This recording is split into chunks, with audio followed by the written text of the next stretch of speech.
Bueno, continuando con esta primera mesa, invitamos al doctor Manuel Villa García Noriega.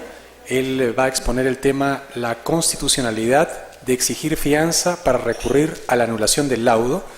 El doctor Manuel Villa García Noriega es profesor de la Facultad de Derecho de la Pontificia Universidad Católica del Perú y socio del estudio Ola Echea. Bienvenido. Buenas noches, señoras, señores, colegas, estimados todos. El tema que presento el día de hoy surgió en base a dos casos que mencionaremos al final y que defendimos la jurisdicción arbitral ante el Tribunal Constitucional. Quiero plantearles la siguiente hipótesis. Un tribunal arbitral expide un laudo declarando fundada una demanda que interpuso Alfa y ordena que Beta cumpla con pagar $1 millón. Este ha sido un arbitraje institucional tramitado ante un centro de arbitraje y de conformidad con su reglamento procesal. Y en este reglamento se establece que para interponer el recurso de anulación se requiere como requisito de admisibilidad que se presente una carta fianza.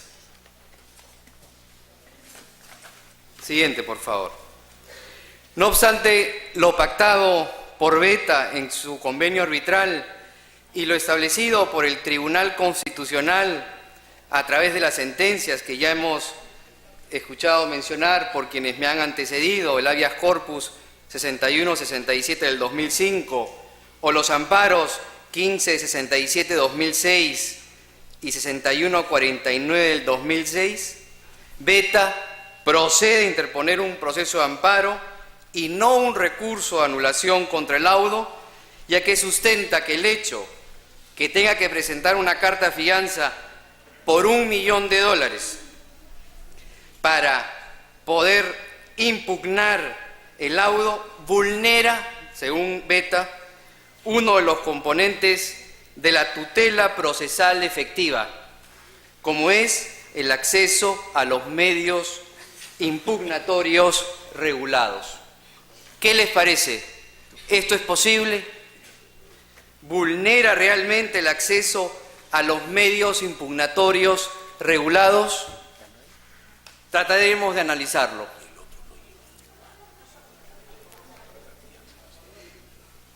El artículo 62 de nuestra Constitución establece que los conflictos derivados de toda relación contractual solo se solucionan en la vía arbitral o en la judicial.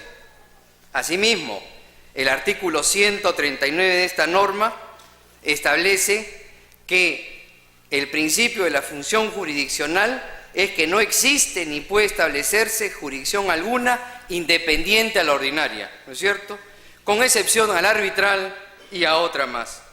¿Esto qué quiere decir? Que el Estado peruano ofrece a todos los ciudadanos la jurisdicción ordinaria con sus propias reglas para resolver cualquier tipo de controversia. ¿Y esto qué implica? Que nosotros tendremos que recurrir a determinado juzgado o tribunal de acuerdo a estas reglas para resolver y buscar cualquier tipo de solución. Siguiente, por favor. Pero ¿qué es lo que ocurre en la actualidad? Y como todos lo sabemos, que ante la carga procesal existente, enorme, desmedida, en los juzgados y tribunales, es imposible que la solución de la controversia sea eficiente y oportuna, pese sin duda alguna a todos los esfuerzos que vemos que realiza el Poder Judicial. Frente a esta realidad, que no es de ahora y que ya es de constante y desde hace muchos años, es que han surgido los mecanismos alternativos de solución de controversias y entre estos el arbitraje que está en franco desarrollo. Por ello, la jurisdicción arbitral y en especial el arbitraje comercial surge como una alternativa a la jurisdicción ordinaria en base a la autonomía de la voluntad de las partes. Esto es esencial. El sustento y origen de todo Ello es el convenio arbitral, que como lo define la actual ley de arbitraje, es el acuerdo por el que las partes deciden someter a arbitraje todas o ciertas controversias que hayan surgido o puedan surgir entre ellas respecto de una determinada relación jurídica contractual y sobre materias de libre disposición. Una de estas consecuencias de la autonomía en la voluntad al suscribir el convenio arbitral es que las partes pueden decidir que la controversia existente o futura sea resuelta por un arbitraje ad hoc o un arbitraje institucional. En otras palabras, las partes deciden libremente cómo van a resolver sus controversias, fijando de mutuo acuerdo las reglas. Para aquellos estudiantes que están hoy día acá y que no entienden la diferencia, una breve reseña. El arbitraje ad hoc es el que se regula exclusivamente por la ley de arbitraje y por lo que haya sido pactado en el convenio arbitral. El arbitraje institucional, además de ambas cosas, es aquel arbitraje que va a administrar un centro de arbitraje y que establece y tiene su propio reglamento.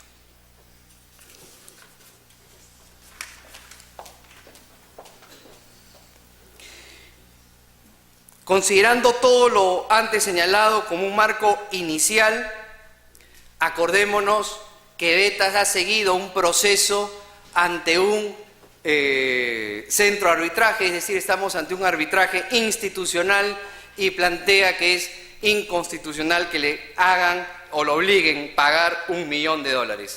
¿Qué decía la antigua ley de arbitraje?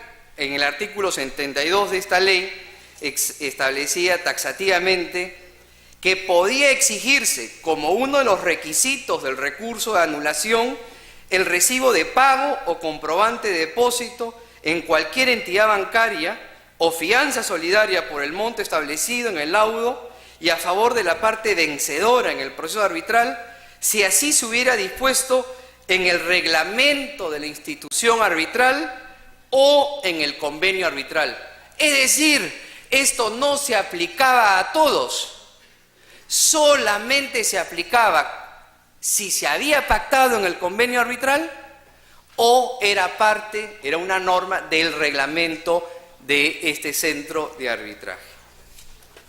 Y efectivamente, la Cámara de Comercio de Lima, en sus reglamentos, siempre ha existido esta disposición, es decir, todos los arbitrajes que se han tramitado a través de la Cámara, aquel que ha querido ir al recurso de anulación ha tenido previamente que depositar la consignación por el monto establecido en el laudo o una fianza bancaria en favor de la parte vencedora en el laudo. Dicho sea de paso, sobre este tema existen múltiples resoluciones expedidas por las salas civiles y ahora la sala comercial de la Corte Superior de Lima, en las que el Poder Judicial, al calificar el recurso de anulación que proviene justamente del Centro de Arbitraje de la Cámara de Comercio de Lima, ha exigido siempre que se presente la fianza bancaria. Sin embargo, con todo esto, nuestros amigos de Veta van al amparo. ¿Vulnera o no vulnera la tutela procesal efectiva? Veamos el primer caso. Es la sentencia que se expidió en el expediente 4972-2006 en un proceso de amparo posterior a los de Zuliden Algamarca y que establece en su fundamento 23 que los criterios desarrollados en esta sentencia se sustentan en la jurisprudencia precedente y que además constituye parte de su doctrina constitucional vinculante. Siguiente, por favor. Y aquí lo interesante, uno de los criterios dice que se encuentra desarrollado en el fundamento 17 de esta sentencia por el Tribunal Tribunal Constitucional señala que existen 3 situaciones que podrían iniciarse para, vía un proceso de amparo, impugnar la jurisdicción arbitral. Veamos, porque aquí podría entenderse que ya hay algunos cambios, así como señaló Víctor Madrid hace un momento. Esta es otra que establece algunos cambios a la sentencia de habeas corpus del 2005 inicial.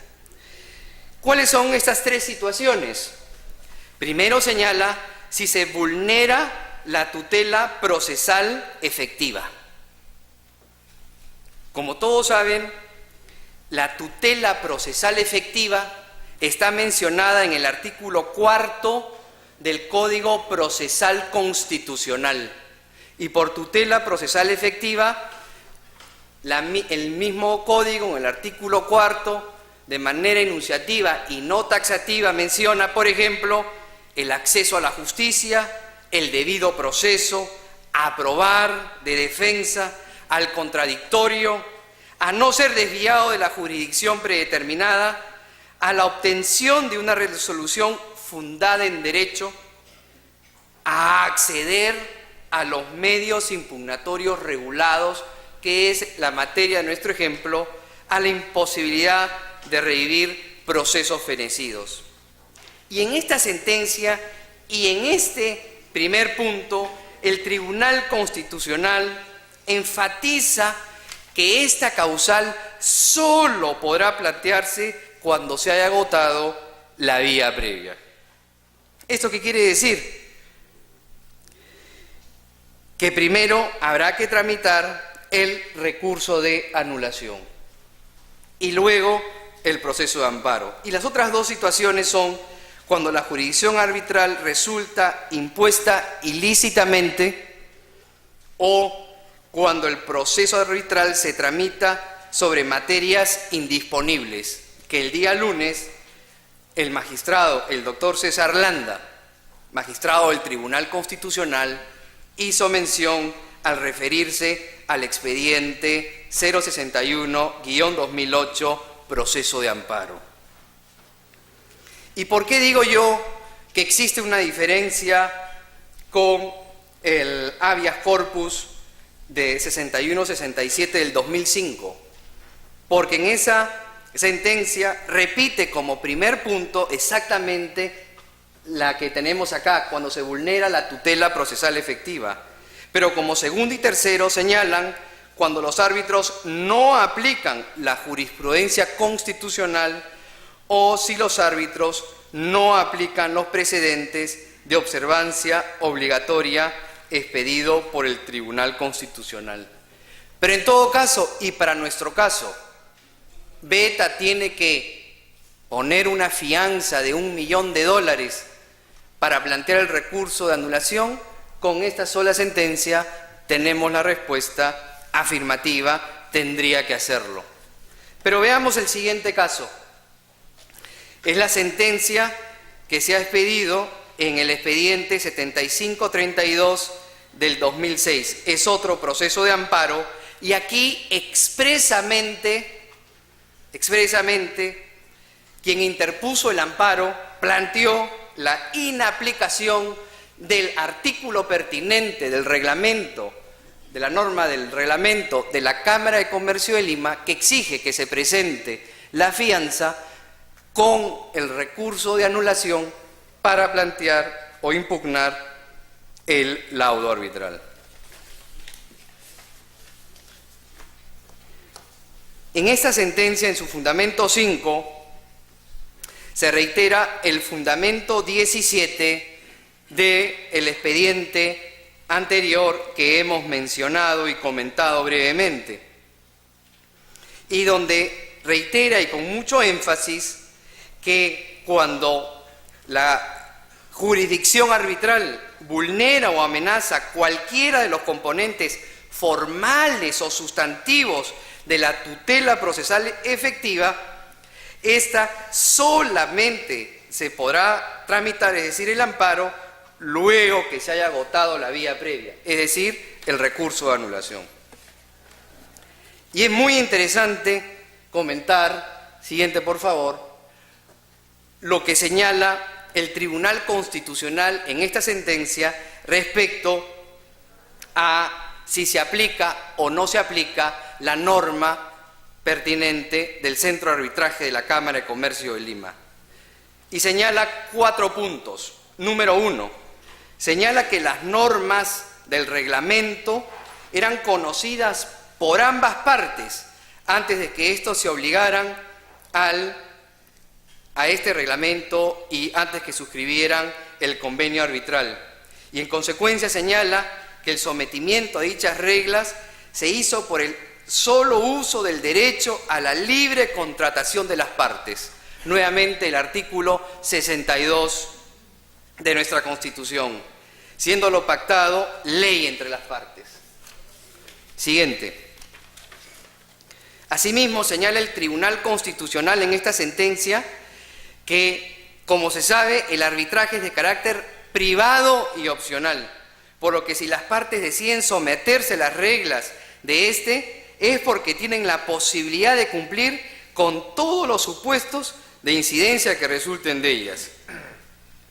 Como tercer punto señalan, porque es conocido que las empresas que desarrollan y celebran contratos de la magnitud del que celebraron las partes, se someten a arbitraje justamente para evitar las dilaciones del proceso judicial que comentábamos al inicio de esta exposición. Y finalmente, sigue por favor, señala el tribunal arbitral y ellos se hacen la pregunta de cómo es posible alegar la inaplicación de una regla pactada por quien la decidió libre y voluntariamente y solicitar que se deje sin efecto cuando ésta no le favorece, y es natural, y que además constituye una práctica común en el arbitraje. Por ello, el Tribunal Constitucional concluye que este artículo 38 del reglamento del Centro de Conciliación y Arbitraje de la Cámara constituye una regla del proceso contractualmente pactada por las partes. Por ello, esta demanda de amparo de Beta obviamente pues será declarada infundada, ya que Beta debió haber pagado su $1.000.000 a favor del demandante para plantear, en una carta fianza, para plantear el recurso de anulación. Sí. Pero veamos qué dice concretamente la nueva ley de arbitraje en este punto en particular. Considero que hay un gran cambio, un cambio positivo, y es que en este momento cualquier interposición del recurso de anulación no va a interponer o no va no va a impedir la ejecución de este laudo, ya sea en la vía arbitral o judicial. Igualmente, la actual ley permite que las partes pacten reglas particulares en sus convenios o en los reglamentos arbitrales. Sigue, por favor. Y establece la ley que solo como excepción se podrá suspender la ejecución del laudo cuando la parte que lo impugna vía el recurso de anulación solicite la suspensión del mismo y cumpla con aportar la garantía acordada por las partes o establecida en el reglamento arbitral aplicable. Por otro lado, y en el caso que no se haya acordado requisito alguno o se trate de un arbitraje ad hoc, a pedido del que interpone el recurso de anulación, la Corte Superior concederá la suspensión si se constituye la fianza bancaria solidaria, incondicionada y de realización automática. Como vemos, aquí hay un gran cambio, porque antes, con la antigua ley, solamente se podía exigir el pago de la fianza en favor de la parte vencedora si se había pactado en el convenio arbitral o si estaba establecido en el reglamento de la institución arbitral. Y además, de acuerdo con la antigua ley, plantear el recurso de anulación sí suspendía la ejecución del laudo. Hoy en día, y a partir del 1 de septiembre, para empezar, el laudo se ejecuta y el recurso de anulación no lo suspende, salvo que, como excepción, se presente la fianza, es decir, ahora se aplica para todos y en favor de la parte vencedora. A manera de conclusión, muy brevemente, y entonces en base a este conjunto casuístico de sentencias del Tribunal Constitucional que le hemos presentado, concluimos que es totalmente válido y constitucional que las partes pacten en el convenio arbitral o que se incluya en el reglamento procesal de algún centro de arbitraje la exigencia de constituir fianza bancaria a favor de la parte vencedora y como requisito de admisibilidad del recurso de anulación. Asimismo, y por las mismas razones, consideramos que el artículo 66 de la nueva ley de arbitraje, que establece que el recurso de anulación no suspenderá la ejecución del laudo, a no ser que se ofrezcan garantías suficientes, también es totalmente constitucional. Como lo ha señalado el Tribunal Constitucional, la jurisdicción arbitral es de carácter privado y opcional, por lo que reitero que si las partes deciden someter sus controversias a esta jurisdicción, luego no pueden cuestionar sus reglas. Y finalmente, considero que la línea es positiva, ya que se defiende al acreedor y es una forma de combatir contra la cultura del no pago muy arraigada en algunos sectores. Muchas gracias.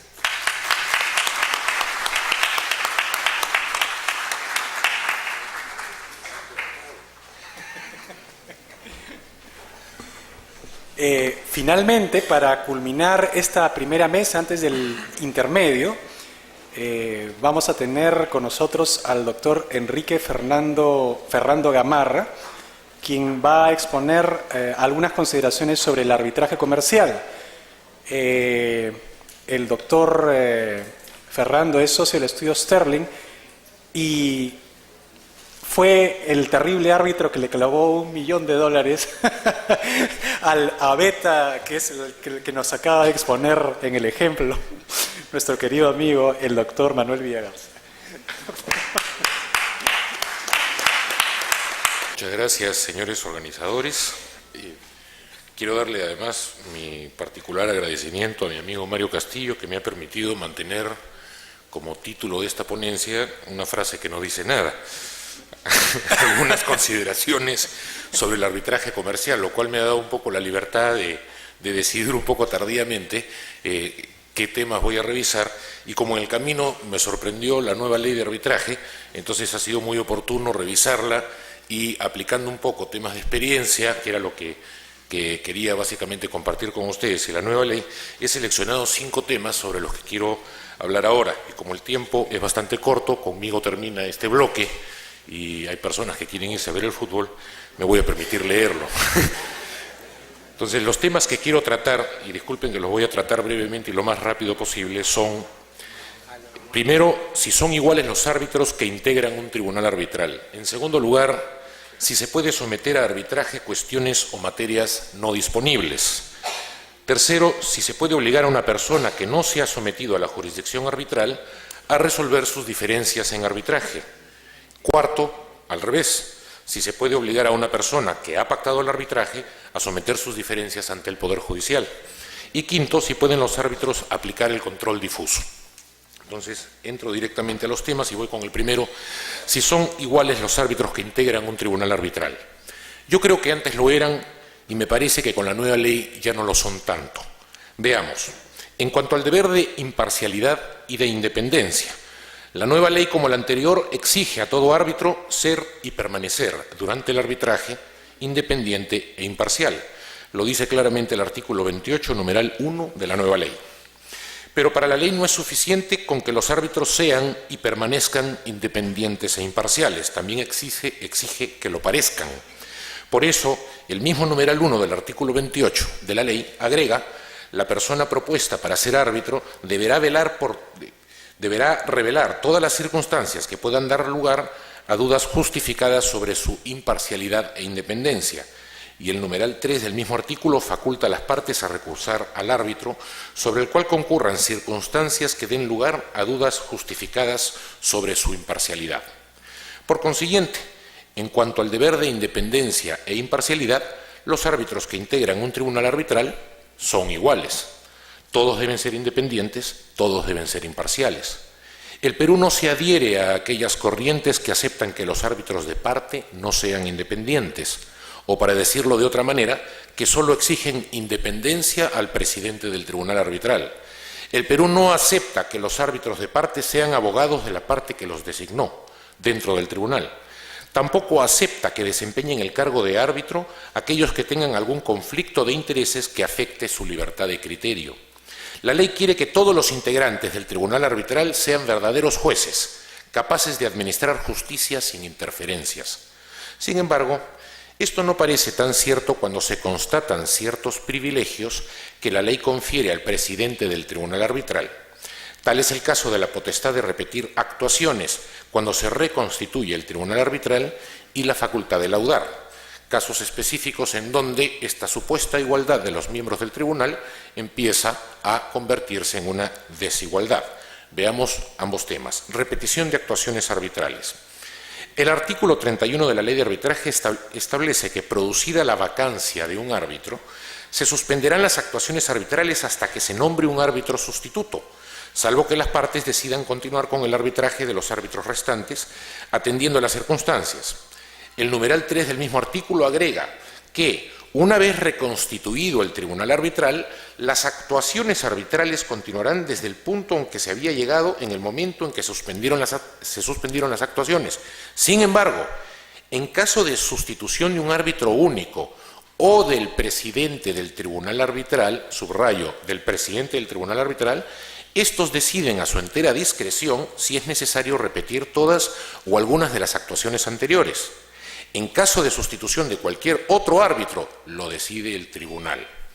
Ahora bien, me pregunto, si todos los árbitros que integran un tribunal arbitral deben ser independientes, imparciales y justos, si todos ellos deben ser idóneos para desempeñar el cargo de árbitro, ¿por qué solo el presidente puede decidir a su entera discreción repetir actuaciones arbitrales cuando se incorpora al tribunal en calidad de árbitro sustituto? ¿Por qué cuando se incorpora cualquier otro árbitro la repetición de actuaciones la decide el tribunal? ¿Acaso no se espera que todos los árbitros, y no solamente el presidente, resuelvan con independencia e imparcialidad?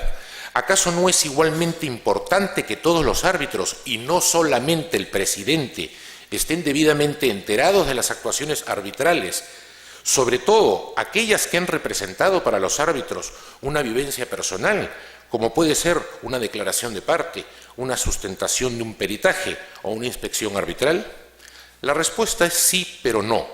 Sí, la ley quiere que todos los árbitros resuelvan con independencia e imparcialidad. Sí quiere que todos los árbitros conozcan las actuaciones arbitrales para emitir un laudo justo, pero en cuanto a esto último, más lo quiere para el presidente. Los otros árbitros se convierten así en una suerte de árbitros de segundo orden. ¿Asume la ley que los otros árbitros tendrán a su alcance otros medios para enterarse de ciertas actuaciones arbitrales? ¿Asume la ley que el presidente del tribunal es más independiente que los árbitros designados por las partes? Incluso, si lo que trató la ley de evitar es que se retrase el proceso por efecto de la repetición de actuaciones, ¿por qué asumió que el criterio del presidente del tribunal acerca de su propia necesidad de repetir actuaciones arbitrales es mejor que el criterio de los otros árbitros? Por más vueltas que le demos al asunto, es claro que la ley discrimina a los árbitros en una materia en la que deberían ser iguales: su derecho de conocer las actuaciones arbitrales para emitir un laudo justo, independiente e imparcial. Al parecer, la ley acepta un hecho práctico y lo institucionaliza. acepta que en muchas ocasiones los árbitros de parte no son tan independientes o imparciales como debieran y los empieza a tratar como árbitros de segundo orden. Esto se ve más claro aún con el segundo privilegio que la ley confiere al presidente del tribunal arbitral, el de laudar. Veamos este segundo caso. El artículo, porque el presidente también puede resolver. Lo importante es que este artículo 52 no está bajo un título que no revela mucho del contenido, está precisamente bajo un título que se llama el laudo arbitral. Por lo tanto, tenemos que asumir que cuando se habla de adopción de decisiones, está hablando de laudo. Nótese que la ley no se queda entonces en la mayoría. A pesar de la fórmula categórica que utiliza al establecer que toda decisión, incluida el laudo, desde luego, se adoptará por mayoría, la salvedad es muy clara. Si no hay mayoría, decide el presidente. Seamos honestos, el presidente del tribunal arbitral ya no necesita a los árbitros de parte para producir un laudo. Las deliberaciones, la búsqueda de consensos, el equilibrio y la mesura son cuestiones que pueden empezar a desaparecer porque ya no son indispensables para producir una decisión final. La decisión, llegado el caso, ya no requiere ser colegiada para que sea válida, salvo que las partes hayan previamente pactado en contrario. Basta imaginarse lo que podría llegar a suceder al interior de un tribunal cualquiera al momento de laudar. El presidente expondría su posición y preguntaría a los árbitros de parte si se adhieren a ella o no. Si ninguno está de acuerdo con el presidente, pero entre ellos sí lo están, la decisión será adoptada por ellos, que al efecto harán mayoría. Pero si sus posiciones no son coincidentes entre sí, laudará el presidente, solo o con la adhesión de alguno de los árbitros. Si bien esta disposición de la ley pretende asegurar a las partes que habrá laudo de todos modos, y no será preciso en ningún caso llamar a árbitros dirimentes, es claro que los árbitros de parte no son, al interior del colegiado, tan importantes como el presidente, más bien son una suerte de árbitros de segundo orden. Respondiendo entonces a la pregunta inicial, ¿son iguales los árbitros que integran un tribunal arbitral? La respuesta es no. Con la nueva ley, el presidente del tribunal es árbitro del primer orden y los designados por las partes, árbitros del segundo orden.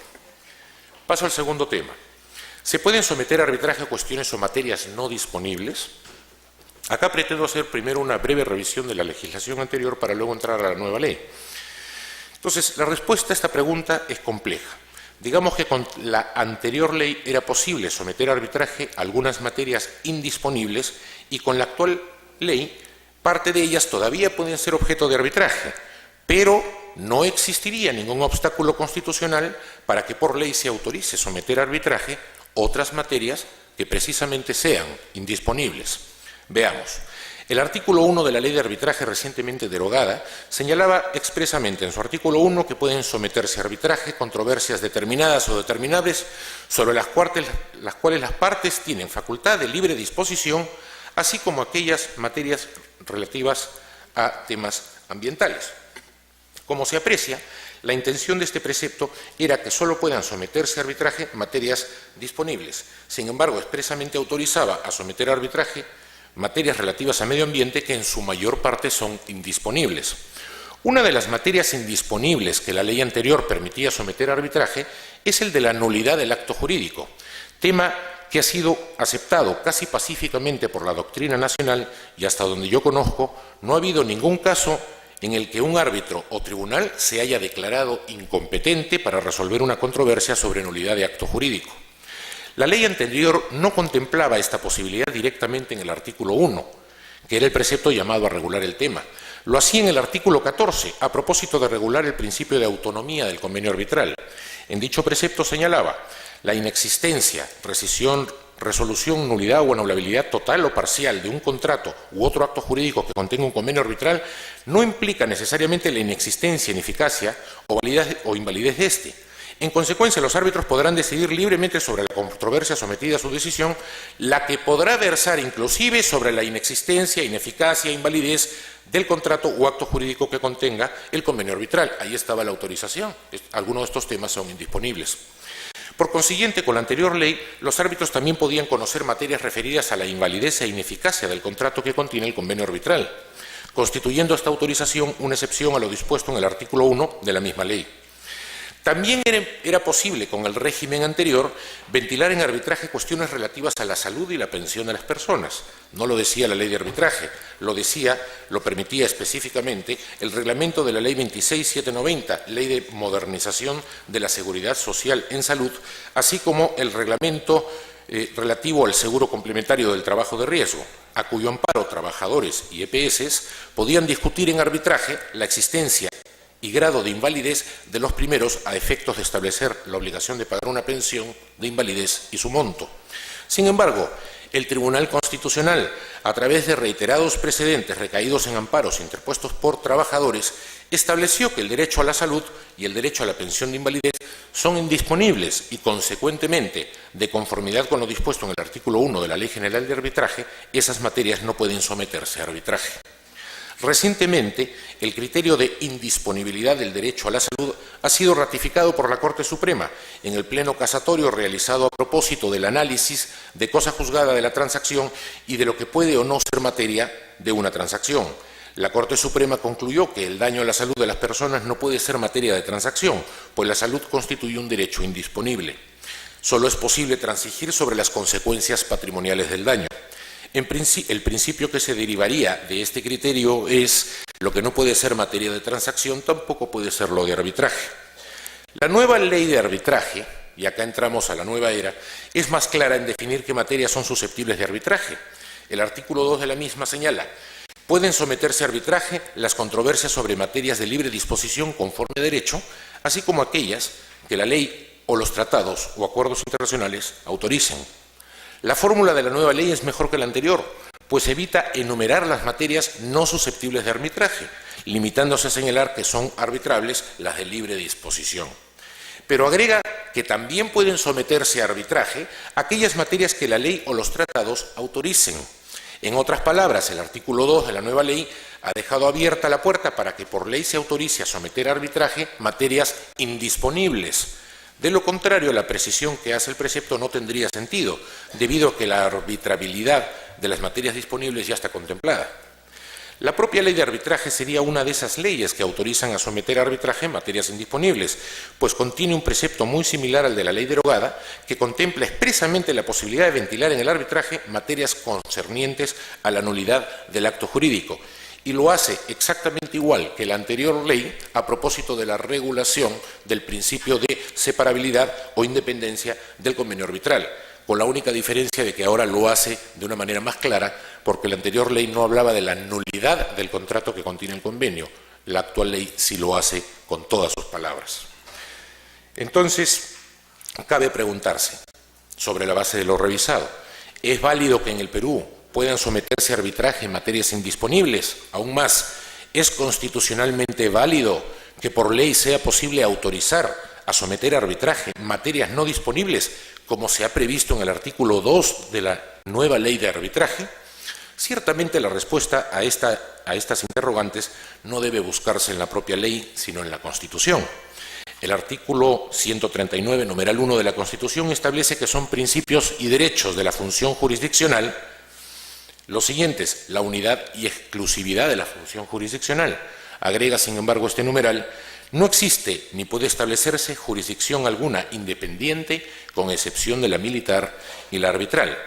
Consiguientemente, leyendo bien este precepto, la función jurisdiccional no es ni unitaria ni exclusiva, como postula el primer párrafo del mencionado numeral, toda vez que el propio precepto establece que, con independencia a la jurisdicción natural, que es la del Poder Judicial, existe y puede establecerse la militar y la arbitral. Conforme a esta disposición, entonces, los árbitros ejercen función jurisdiccional. Como es sabido, la jurisdicción es la potestad de administrar justicia. El artículo 138 de la Constitución establece que la potestad de administrar justicia emana del pueblo y se ejerce por el Poder Judicial a través de sus órganos jerárquicos, con arreglo a la Constitución y a las leyes. Pero, como acabamos de ver, la Constitución también reconoce la jurisdicción militar y arbitral y, consecuentemente, les reconoce igualmente la potestad de administrar justicia. No pretendo en esta exposición entrar a la discusión sobre la interpretación y alcances de la denominada jurisdicción arbitral en la Constitución. Basta señalar que un importante sector de la doctrina, a la cual me adhiero, sostiene que el legislador constituyente no utilizó correctamente el término jurisdicción al referirse al arbitraje y que se debe tener muy en cuenta este error al momento de interpretar el artículo 139, numeral 1 de la Constitución, para no caer en el error de suponer que los árbitros desempeñan función jurisdiccional. Sin embargo, el Tribunal Constitucional no considera que exista error alguno. Por el contrario, en el célebre caso Fernando Cantuarias, expediente 61-67, el Tribunal Constitucional estableció con carácter de interpretación vinculante que, 1, el arbitraje constituye una jurisdicción independiente. Otra, que la jurisdicción arbitral supone un ejercicio de la potestad de administrar justicia. Aún más, la jurisdicción arbitral se configura con la instalación de un tribunal arbitral que se convierte en sede jurisdiccional constitucionalmente consagrada, con plenos derechos de autonomía y obligada a respetar los derechos fundamentales. Agregó que los árbitros, al igual que los jueces, quedan vinculados a los principios y preceptos constitucionales conforme a la interpretación vinculante del tribunal. Dijo también que el tribunal reconoce la jurisdicción del arbitraje y su plena y absoluta competencia para conocer las controversias sometidas al fuero arbitral. Entonces, aun cuando podamos discrepar de estas consideraciones, en el ámbito académico desde luego, el efecto práctico de las mismas es que son vinculantes, porque estos criterios interpretativos se establecieron con la calidad de vinculantes, y son vinculantes para todos los operadores jurídicos, incluyendo a los árbitros. De ello se colige que los árbitros son jueces para todos los efectos, y lo eran ya antes de esta ley, que además lo dice expresamente, y como tales desempeñan función jurisdiccional. Ahora bien, siendo esta la interpretación oficial de la Constitución en materia arbitral, responder la pregunta que nos formulamos al inicio ya no ofrece ninguna dificultad. Es perfectamente posible, desde la perspectiva constitucional, que se sometan al conocimiento de los árbitros materias no disponibles, puesto que la Constitución reconoce la función jurisdiccional que desempeñan los árbitros. La Constitución no limita la jurisdicción de los árbitros solo a materias disponibles, es la ley la que lo hace, extremo que también admite el Tribunal Constitucional. Consiguientemente, si por ley se autorizara a que ciertas materias no disponibles sean susceptibles de arbitraje, esa ley no será inconstitucional y las materias a las que ella se refiera podrán ser sometidas a arbitraje. Paso al tema 3. ¿Se puede obligar a una persona que no se ha sometido a la jurisdicción arbitral a resolver sus diferencias en arbitraje?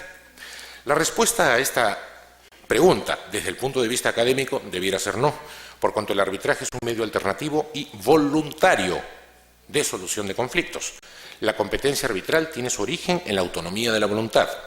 Es con arreglo a dicha autonomía que se celebra el convenio arbitral y es en cumplimiento del convenio arbitral que se constituye un tribunal arbitral para resolver las materias sometidas a su decisión. Consecuentemente, desde el punto de vista académico, no puede haber arbitraje sin sometimiento voluntario a dicho mecanismo de solución de controversias. He hecho énfasis en que esta respuesta es solo académica, pues la nueva ley de arbitraje tiene mecanismos para someter a arbitraje a quienes no han expresado su voluntad de hacerlo. Veamos dos de ellos. El primero, sobre la extensión del convenio arbitral. En la nueva ley se ha flexibilizado considerablemente los medios de prueba de la existencia de un convenio arbitral. Si bien se mantiene la tradicional forma escrita del convenio arbitral, que también se exigía en las leyes que han precedido la vigente, igualmente se exige en el derecho comparado, la nueva ley desarrolla en su artículo 13 diversos supuestos que obligarían al operador jurídico a interpretar que en esos casos la forma escrita del convenio arbitral ha quedado satisfecha y, consecuentemente, habilitada la jurisdicción arbitral para resolver un determinado conflicto de intereses. Inclusive ha regulado un supuesto de manifestación tácita de voluntad, según el cual se entenderá que existe convenio arbitral por escrito si en un intercambio de escritos de demanda y contestación la existencia del referido acuerdo es afirmada por una parte sin ser negada por la otra. Todas estas reglas, dicho sea de paso, también están recogidas en la ley modelo de UNCITRAL. Pero no es particularmente la forma escrita la que pretendo desarrollar en este punto, sino la regla contenida en el artículo 14 de la nueva ley relativa a la extensión del convenio arbitral, regla que abandona el rigor de la forma escrita para reemplazarlo por una presunción casi iure de iure, de que ciertas personas que no han manifestado su voluntad por escrito de someter sus diferencias a arbitraje queden sin efecto vinculadas a un convenio arbitral en el cual no participaron. Este artículo, como se me va el tiempo, voy a abreviar, voy a acabar solamente con este punto. Este artículo dice lo siguiente: El convenio arbitral se extiende a aquellos cuyo consentimiento de someterse a arbitraje, según la buena fe, se determina por su participación activa y de manera determinante en la negociación, celebración, ejecución o terminación del contrato que comprende el convenio arbitral, o al que el convenio esté relacionado. Se extiende también a quienes pretendan derivar derechos o beneficios del contrato según sus términos. En otras palabras, el artículo 14 ha optado por regular una serie de supuestos recogidos de la amplia experiencia que existe en materia arbitral para que a través de estos supuestos hoy en día el tribunal arbitral pueda retener o atraer al arbitraje a quienes están escapando porque alegan que no han firmado directamente el convenio arbitral, no está cumplida la forma escrita o se están escudando tras el velo societario de la personalidad jurídica y lo están utilizando fraudulentamente. Ahora, el artículo es interesante indudablemente, está resolviendo una serie de problemas técnicos que ha tenido el arbitraje, muy graves, no solamente el arbitraje en el Perú, sino el arbitraje en el mundo entero, ¿no? Está recogiendo un poco también la jurisprudencia más avanzada en materia arbitral sobre este asunto, y está permitiendo y facilitando, por ejemplo, que en aquellos casos en los cuales se ha contratado negocios complejos entre grupos de sociedades, donde han intervenido grupo de un lado y grupo del otro, con empresas matrices, con empresas subsidiarias, y se han interrelacionado a través de diversos convenios, algunos de los cuales tienen convenio arbitral y los otros no, bueno, si hay un problema, el negocio está interrelacionado, entonces todos tienen que ir al mismo arbitraje, y no es que se van a tratar como compartimentos estancos. Pero este artículo puede traer otro tipo de problemas. Puede traer problemas diversos, como por ejemplo el abogado que está patrocinando a su cliente y que ese abogado en una negociación de contrato tiene una participación activa y determinante en la negociación y celebración del contrato que comprende el convenio arbitral. Pero ¿se imaginan ustedes que se pueda involucrar al abogado que no es parte en el contrato en un lío arbitral entre las partes de ese contrato, solamente porque de acuerdo a la literalidad de este precepto el abogado participó activamente y manifiestamente en la celebración de ese convenio? Es un poco, o sea, este artículo se puede prestar también a algunos excesos, ¿no? No digo más sobre el tema, yo creo que esto va a tener un gran desarrollo jurisprudencial, porque definitivamente es una norma nueva que está escapando de la regla escrita y en donde va a haber gente que va a terminar involucrada en un arbitraje. El único filtro que ha incorporado el artículo 14 es que los árbitros hagan un análisis de buena fe. De buena fe determinen si esa persona que no ha suscrito el convenio arbitral de pronto sí está sometida o quiso someterse, ¿no? O hay un consentimiento tácito para vincularse al convenio arbitral. Si el árbitro se equivoca va a terminar involucrando en el arbitraje a una persona que jamás pactó el arbitraje, con lo cual la condición sine qua non, la génesis, que es la voluntad de someterse a una jurisdicción alternativa, no se estaría cumpliendo. Bueno, dejo ahí el tema, el fútbol no gana. Gracias. Muchas gracias, doctor Ferrando. Vamos a proseguir con esta segunda mesa, en la cual nos acompañan el doctor Huáscar Ezcurra Rivero, la doctora Laura Gázquez Serrano, la doctora Rita Sabroso Minaya, el doctor Luciano Barqui Belaochaga y el doctor José Arboleda Zapata. Vamos a darle la palabra al doctor Huáscar Ezcurra Rivero. Él nos va a exponer el tema Privaticemos la insolvencia. El doctor Huáscar Ezcurra es profesor de la Facultad de Derecho de la Pontificia Universidad Católica del Perú y socio del estudio Bular Falla Ezcurra. Gracias, buenas noches.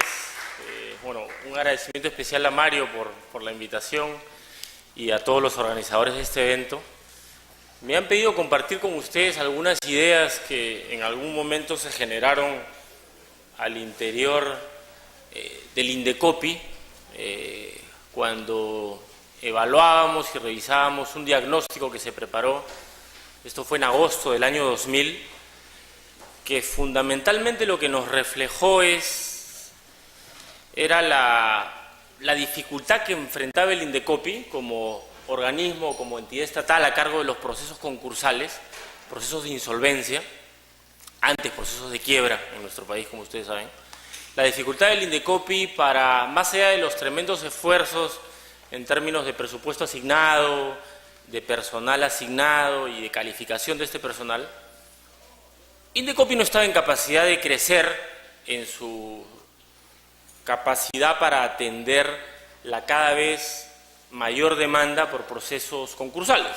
Empresas en problemas para pagar deudas que venían al Indecopi para intentar un arreglo concordado con sus acreedores, ya sea reestructurando pasivos o eventualmente liquidando activos.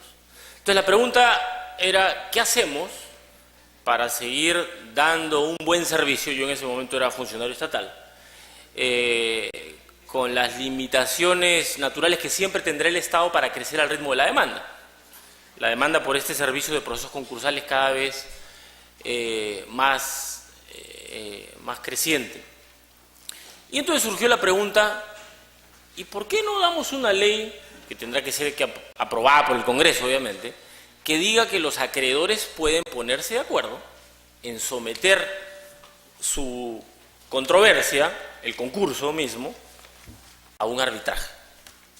En lugar de acudir a la autoridad estatal, tener la posibilidad de, por contrato, por acuerdo, someterse a jurisdicción arbitral. Y esta idea, debo decir, en una primera revisión interior, me refiero a interior dentro del equipo que trabajábamos esto, sonó pues a un absurdo, ¿no? ¿Cómo es esto de someter a arbitraje un proceso antes llamado de quiebra, hoy día proceso de insolvencia?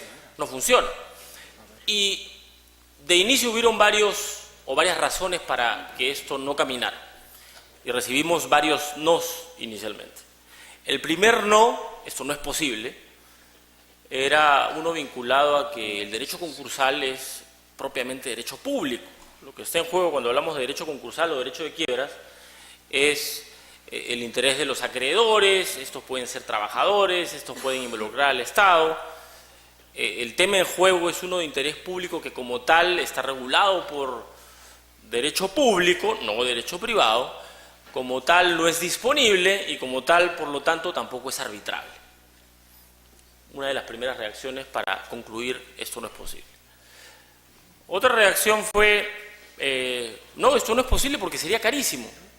¿Cómo los acreedores, y ojo, el universo importante dentro de los acreedores suele ser trabajadores, cómo van a pagar el arbitraje?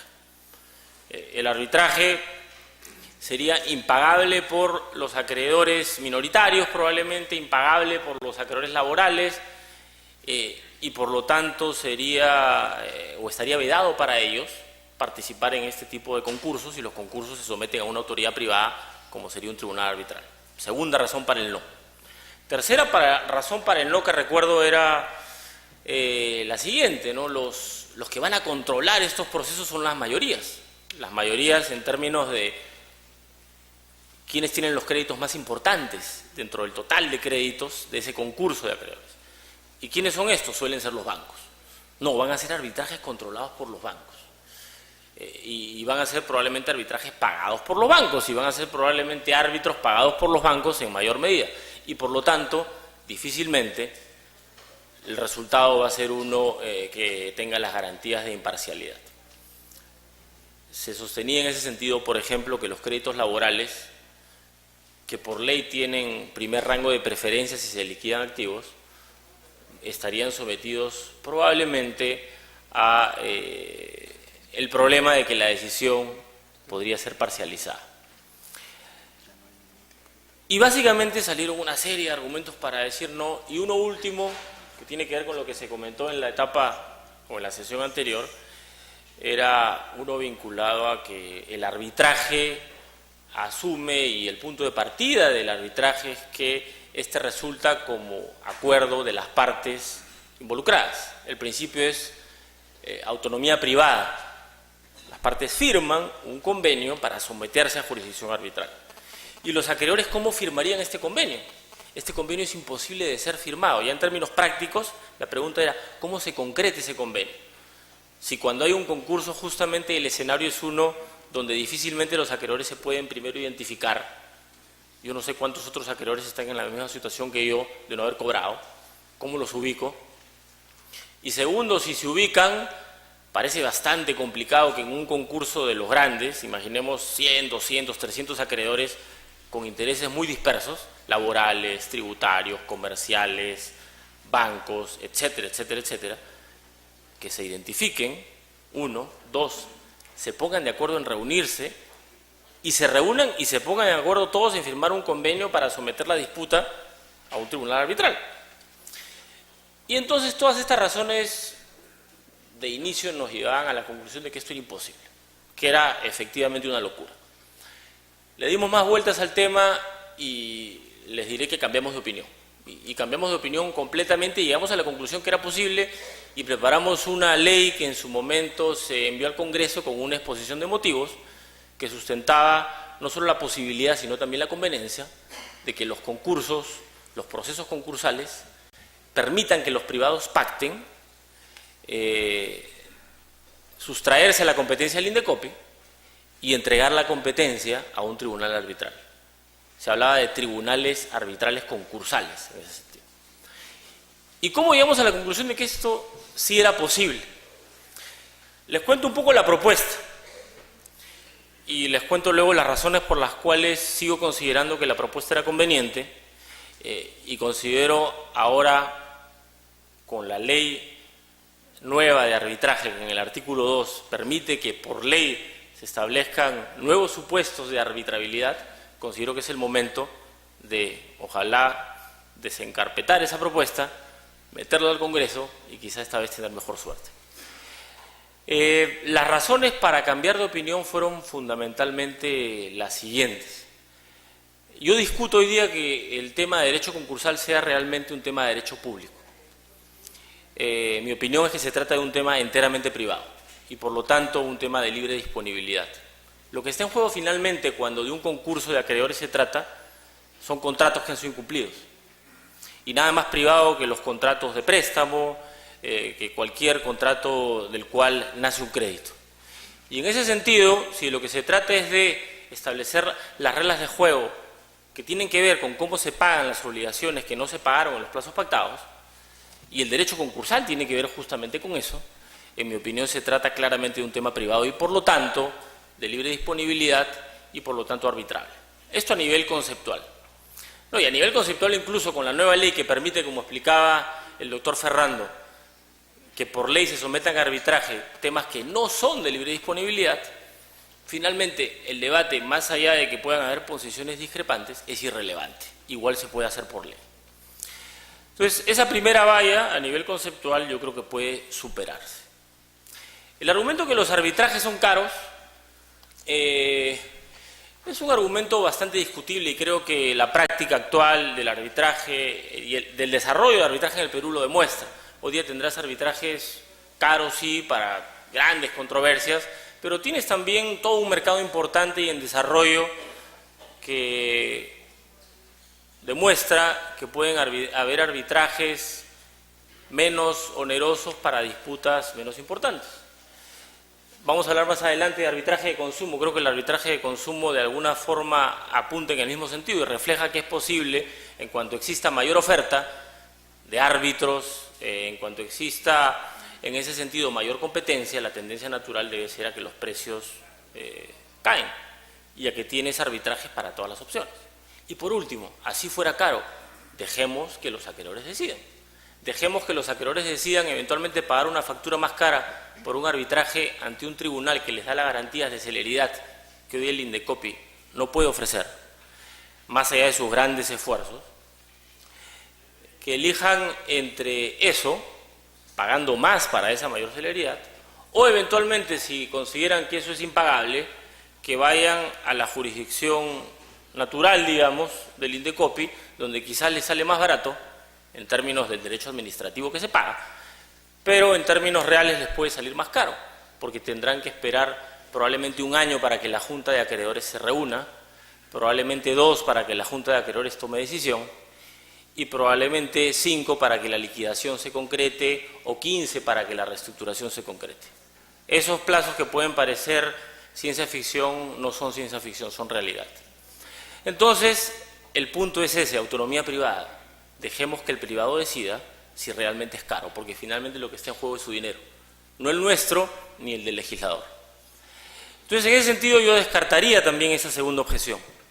La tercera objeción venía vinculada a los créditos laborales, ¿no? Este era un tema que se discutía ardorosamente cuando proponíamos el proyecto una vez ya nosotros convencidos y este proyecto era descartado por nuestros opositores. La preferencia de créditos laborales, decía, ¿qué va a pasar con la preferencia de créditos laborales?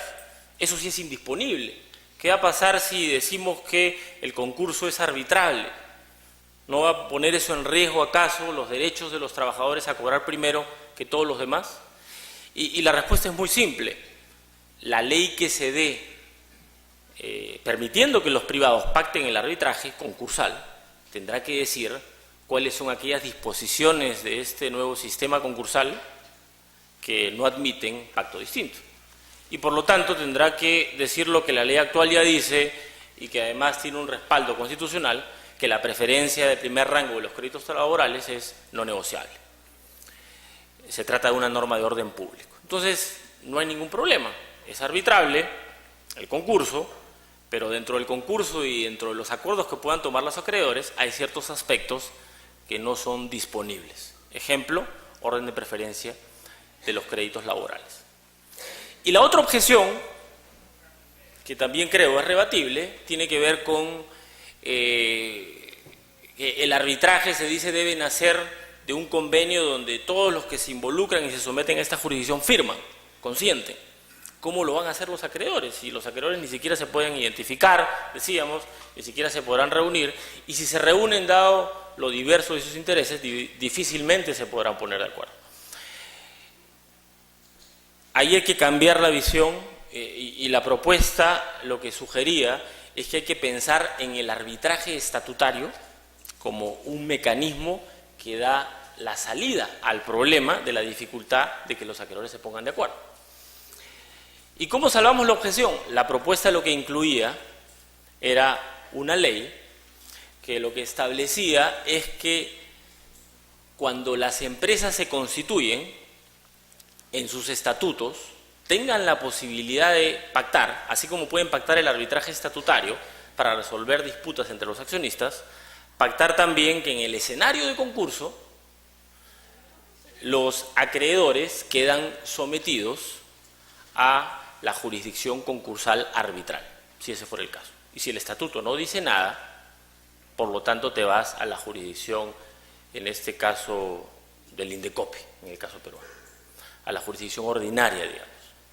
¿Y cómo funciona? Es muy simple. El estatuto donde se constituyó la empresa o el estatuto que se modifica para esta finalidad contiene una cláusula que establece lo que acabo de comentar, y el estatuto al final es un documento público, debería en ese sentido en la partida registral de cada empresa aparecer si se pactó o no se pactó la jurisdicción arbitral para resolver problemas concursales, y eso le permitirá a cada acreedor que contrate con esa empresa saber, y la legislación asumiría que sabe, que esa empresa con la que contrata ya determinó en sus estatutos que cualquier problema concursal no se resuelve en INDECOPI, sino que se resuelve vía la jurisdicción arbitral concursal. Y entonces, bajo esa perspectiva, así como el accionista que compra acciones asume como parte de su contrato esta cláusula de arbitraje estatutario, aun cuando no firmó ese estatuto, porque se incorporó vía una transferencia de acciones que ocurre después, de la misma forma el acreedor que contrata con esa empresa ahora contratará incorporando e incluyendo como cláusula de su contrato, porque la ley así lo manda, la cláusula de la jurisdicción arbitral concursal. ¿Y qué va a pasar? Ustedes dirán, bueno, pero habrán acreedores que jamás entienden que las cosas funcionan así, jamás se enteran, y finalmente esto puede determinar que solamente los acreedores más sofisticados, mejor asesorados, terminen llevando este tipo de procesos a la jurisdicción arbitral concursal y sometiendo dentro de estos procesos a los acreedores minoritarios, con menos recursos, menos sofisticados, que nunca se enteraron. Y eso podría generar abusos, eso podría generar problemas, esa puede ser una primera objeción. Mi sensación, sin embargo, es que la objeción no tiene sustento, porque yo parto de la premisa de que los acreedores quieren cobrar su dinero. Y parto de la premisa de que si los acreedores bancarios, que son los que en primer lugar van a mirar esos estatutos, al momento de evaluar el riesgo del crédito, van a evaluar si es que ir a jurisdicción arbitral les resulta más conveniente para la cobranza que ir a jurisdicción concursal ordinaria. Y si los acreedores bancarios más sofisticados llegan a la conclusión de que su riesgo del crédito es menor sometiéndose a un arbitraje concursal que dejando que todo acabe en la jurisdicción Indecopi, será porque es así, será justamente porque ese tipo de procesos arbitrales les ofrece mayores garantías de celeridad y prontitud en las decisiones que se toman al interior del proceso. Y en ese sentido, lo que es conveniente para los acreedores bancarios, en términos de cobrar sus acreencias, naturalmente será también conveniente para los acreedores más pequeños. El asunto es muy simple. El interés de cobrar es similar en uno y en el otro. La ley habrá que cuidar, así como contiene normas que protegen al acreedor laboral para que nadie disponga de su preferencia de créditos laborales, habrán también normas de orden público que protegen a los acreedores minoritarios. Ese es otro tema. Pero el permitir que se pacte someter a arbitraje el concurso a través de este mecanismo estatutario recién descrito, lo que va a generar son presiones de mercado para que los acreedores bancos determinen que se incorporen en los estatutos las reglas mejores para proteger el crédito, que es el objetivo de cualquier ley concursal. Y lo interesante aquí es, y acá viene otra objeción, ¿qué pasa con el deudor? Me decían. El deudor lo que va a hacer es, probablemente, va a poner en sus estatutos una cláusula de este tipo, arbitraje para el concurso, va probablemente con eso ir donde el banco y obtener un crédito más barato, porque el banco en el análisis ya en el largo plazo determina que el riesgo de no cobranza es menor si vas a un arbitraje, y luego que ya tiene al banco adentro, el banco ya desembolsó el dinero, los accionistas se reúnen y modifican estatutos y se someten nuevamente a la jurisdicción ordinaria, que les da más espacio para no pagar porque el proceso demora. Eso se puede responder nuevamente con la legislación.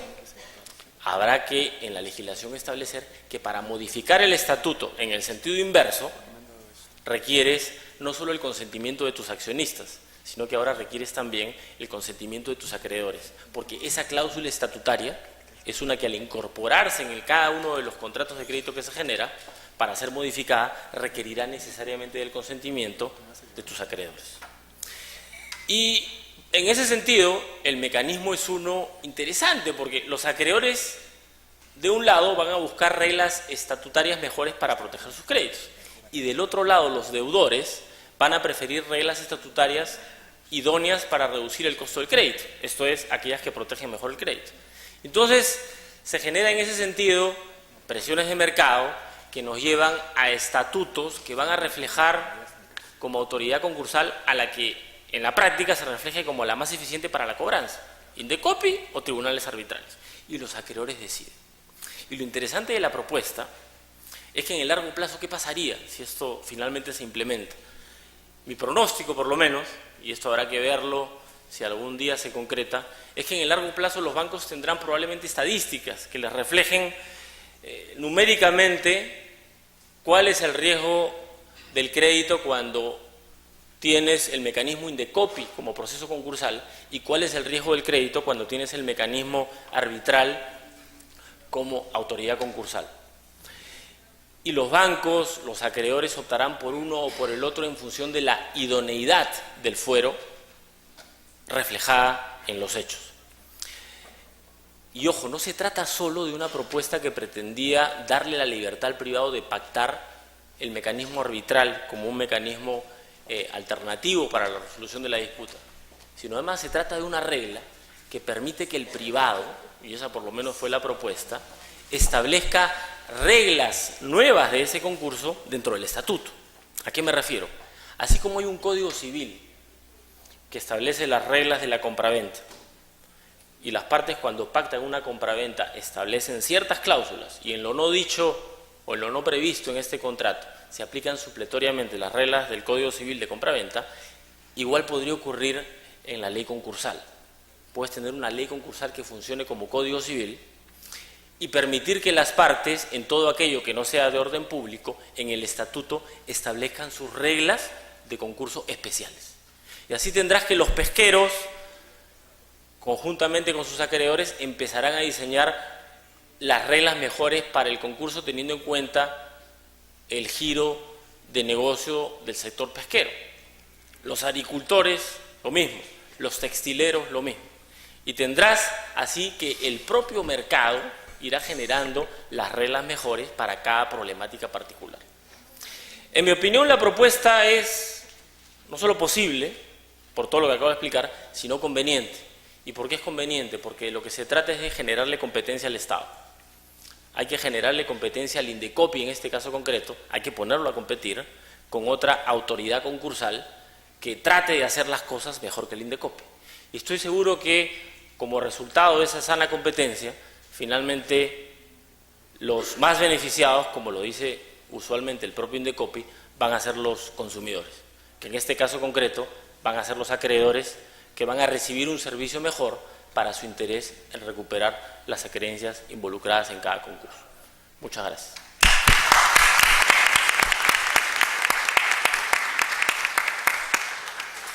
Muchas gracias al doctor Ezcurra. Nos devuelve la fe en que hay una luz de esperanza para que la ley del perro muerto algún día termine en el país. Damos la bienvenida a la doctora Laura Gasque Serrano. Ella es profesora de Derecho Civil en la Facultad de Derecho de la Universidad de Granada, España, y va a exponer sobre el tema arbitraje de consumo. Un fuerte aplauso para la doctora Gasque. Bueno, lógicamente quiero que mis primeras palabras sean de agradecimiento a los organizadores de este magnífico congreso, a la Universidad Católica, al Centro de Análisis de Conflictos, a la Embajada Francesa en Perú y, como no, al estudio del profesor Castillo Freire. Muchas gracias a todos ellos. Y de verdad supone para mí un gran honor el poder participar en este congreso, y mucho más si es en la ciudad de Lima, que no conocía y voy a tener la ocasión de conocerla y espero que resultará inolvidable. En fin, voy a ser breve y les voy a explicar un poco cómo funciona el sistema de arbitraje de consumo en el ordenamiento jurídico español, dónde se regula y cuál es su procedimiento. Creo, y corríjanme si no estoy en lo cierto, que en el ordenamiento jurídico peruano no tienen una normativa específica de arbitraje de consumo. Sé que cuentan con una ley de protección al consumidor, en cuyo artículo 38 se establecen medios alternativos de resolución de conflictos para el caso de consumidores, e incluso la nueva ley de arbitraje que recientemente han aprobado, en su artículo 15 se refiere al arbitraje en los contratos de adhesión, que en definitiva no dejan de ser contratos que se celebran con consumidores. Luego, en definitiva, en su ordenamiento se permite el arbitraje con consumidores siempre y cuando, claro está, recaiga sobre materias sobre las que tienen poder de disposición. Pues bien, en nuestro ordenamiento jurídico, sin embargo, funciona de forma distinta porque sí tenemos una normativa específica que lo regula. Si nos centramos en nuestra Constitución, en su artículo 51, insta a los poderes públicos para garantizar la defensa de los consumidores a través de mecanismos eficaces que protejan la salud, la seguridad y sus legítimos intereses económicos. Pues bien, a partir de ello empiezan a publicarse leyes de consumidores. La primera de ellas era de 1984, ley que ha sido recientemente modificada por un Real Decreto de 2007 que establece la nueva Ley de Protección de Consumidores y aglutina toda una serie de leyes. Pues bien, en esta nueva Ley de 2007 se regula el arbitraje de consumo en los artículos 57 y 58. También tenemos nosotros una Ley de Arbitraje de 2003 donde se refiere o se hace referencia al arbitraje de consumo. Y recientemente se ha publicado el Real Decreto 231/2008, que se publicó en el BOE en el 25 de febrero, pero que ha entrado en vigor el 25 de agosto. Luego tenemos un Real Decreto recientísimo, que no tiene ni siquiera un mes, en el que se regula el sistema de arbitraje de consumo. En este Real Decreto de 2008 se nos modifica toda la legislación anterior, que provenía de 1993, y ya establece un sistema con importantes modificaciones porque tienden a darle más seguridad jurídica al sistema y tiende también a promocionar para que el sistema de arbitraje de consumo sea verdaderamente utilizado tanto por los consumidores y usuarios, lógicamente, como por los empresarios y los profesionales. Como he dicho antes, teníamos una primera ley de consumidores y usuarios del 84 que en su artículo 31 establecía un sistema de arbitraje que, sin formalidades especiales, sin embargo, resolviera de manera vinculante y ejecutiva los conflictos que se pudieran resolver entre consumidores y usuarios y entre empresarios y profesionales, siempre y cuando no incurriera intoxicación, no incurriera lesión y muerte y no hubiera indicios razonables de delito. El sistema judicial para los consumidores, la verdad que resulta insuficiente, lento, caro y, en definitiva, los consumidores se ven insatisfechos y se ven desprotegidos. Luego había que pensar un sistema en el que el consumidor pudiera acceder a la justicia, pero sin tener que acudir a los tribunales ordinarios, pero que, sin embargo, pudiera haber protegido sus intereses. Pues bien, ese sistema que se pensó era este arbitraje de consumo, que en realidad fue bastante novedoso en nuestro ordenamiento jurídico, porque en realidad en España no teníamos una auténtica tradición de arbitraje. En 1986 se articula lo que podríamos denominar una experiencia piloto para ver cómo va funcionando y cuáles son las necesidades para que verdaderamente sea eficaz el arbitraje de consumo. Y así llegamos a nuestra reciente ley, nuestro reciente Real Decreto, ya les digo que se ha publicado o que ha entrado en vigor en el 2008. ¿En qué consiste o qué es un sistema arbitral de consumo? Pues bien, es un instrumento habilitado por las administraciones públicas para resolver de un modo eficaz los conflictos que se puedan plantear en las relaciones de consumo. Y esto es muy importante, porque tenemos que hablar de actos de consumo, es decir, las relaciones que se dan entre los profesionales, los empresarios y los consumidores cuando estos adquieren bienes o servicios, pero para su consumo final y en ningún momento los van a introducir en la cadena productiva. Luego es decir, lo que son actos de consumo. Pues bien, a través de este sistema arbitral, las partes van a encomendar voluntariamente a un órgano arbitral que actúa con imparcialidad, con independencia y con confidencialidad, le encomiendan las decisiones sobre las controversias o los conflictos que pueda haber entre ellos, para que diriman entre ellos. Lógicamente tenemos que decir o tendríamos que destacar algunas características de este sistema arbitral para que sea atractivo y para que efectivamente a las partes les interese acudir a este sistema arbitral en lugar de acudir a los tribunales de justicia. ¿Qué ventajas son las que podemos ver que lo haga atractivo su utilización? Pues en primer lugar podemos decir que su rapidez, porque se transmite en un espacio corto de tiempo. En segundo lugar, o como segunda característica, cabe destacar la eficacia, porque se resuelve mediante un laudo sin necesidad de tener que acudir a los tribunales de justicia y además no existe límite ni máximo ni mínimo en realidad en relación con la cuantía que se debata. La tercera característica es la voluntariedad, porque las partes libremente se adhieren al sistema arbitral de consumo.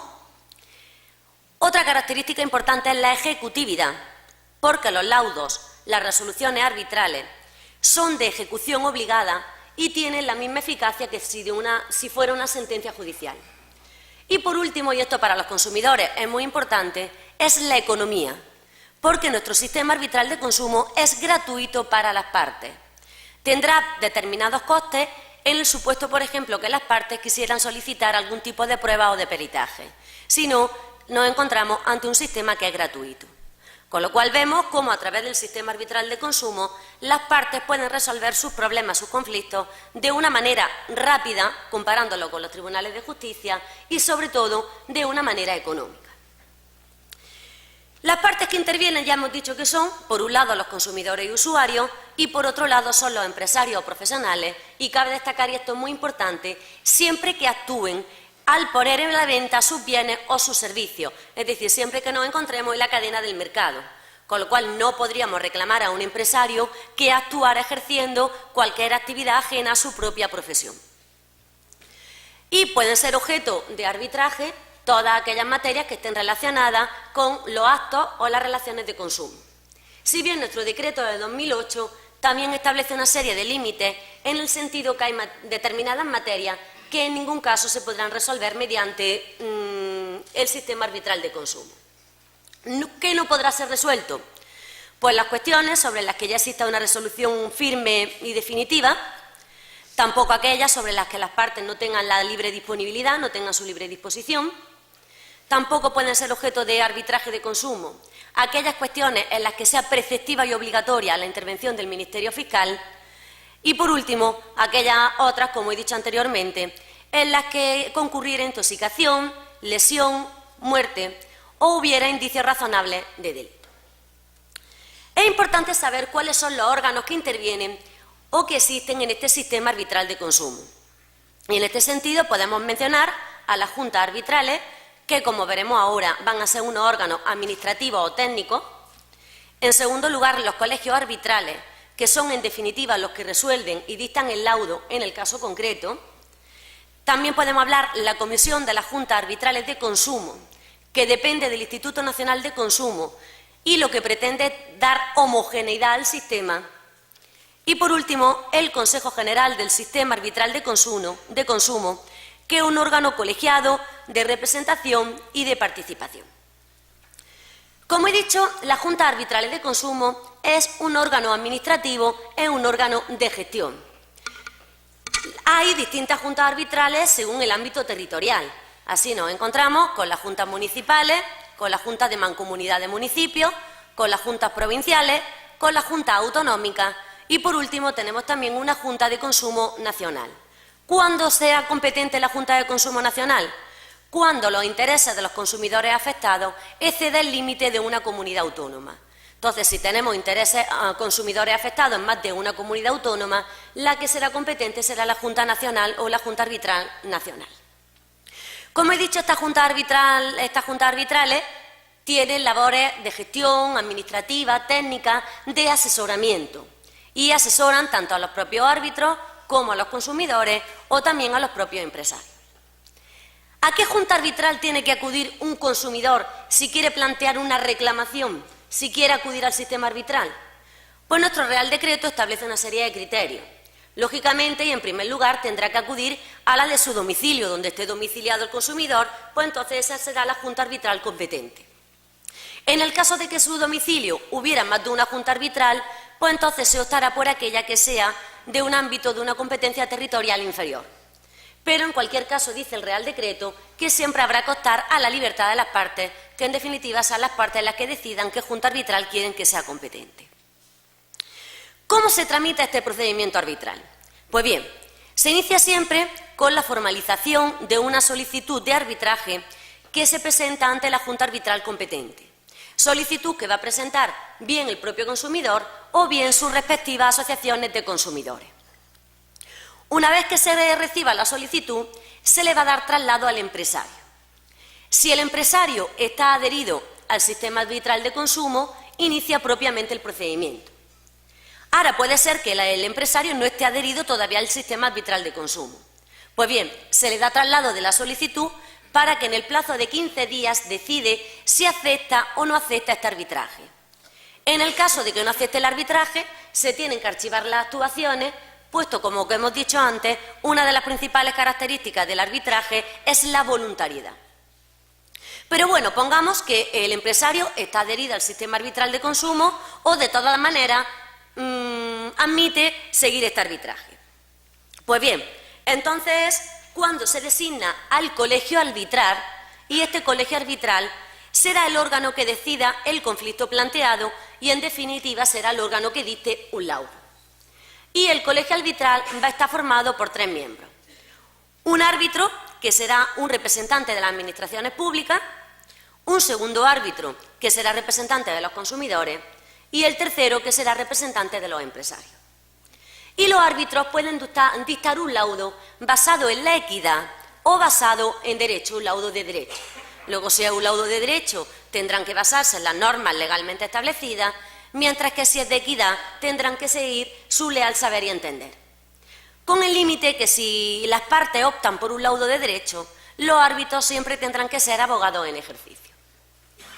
Pues bien, se presenta la solicitud a estos colegios arbitrales y se le puede dar también a una audiencia previa a las partes para que expongan todo lo que estimen oportuno y que pueda servir para la resolución del procedimiento. Y el colegio también acordará si es necesario aportar o realizar determinadas pruebas, o incluso las partes también pueden solicitarlas. Si las pruebas son solicitadas por el colegio, será la administración de la que dependa la Junta Arbitral la que corra con esos gastos. Mientras que si las pruebas son solicitadas por las partes, serán ellas las que tengan que asumirlas.